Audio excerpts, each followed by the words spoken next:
نو حالات ډیر زیات بدتر شو چې 80 تنه صحابه به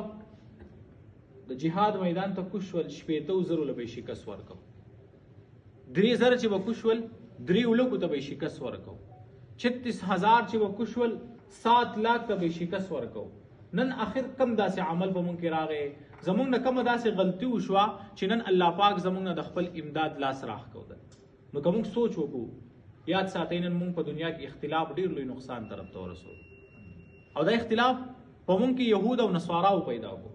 دا اختلافات په مونږ کې د غیرو پیدا کړل، د دې دپاره پیدا کړل چې دا مسلمانان په جماعتونو کې تقسیم شي، د دې مسلمانانو قتلول مونږ ته آسان شي. هغوی زمونږ په منځ کې لیکې راښکودي، مونږ یې په ملکونو کې تقسیم کړو. په دې اعتبار باندې که مونږ په یو ملک باندې حمله کوو چې د بل ملک خلک غږ نه کوي، که مونږ په بل ملک باندې حمله کوو چې د بل ملک مسلمانان آواز نه اوچتوي، نو چې کله په مونږ کې اختلاف راغی نو یقینا مونږ تباهۍ طرف ته ورسېدو، مونږ نقصان طرف ته ورسېدو. بل دا که مونږ سوچ وکړو، صحابه په مخ د ځمکه باندې غالب وو،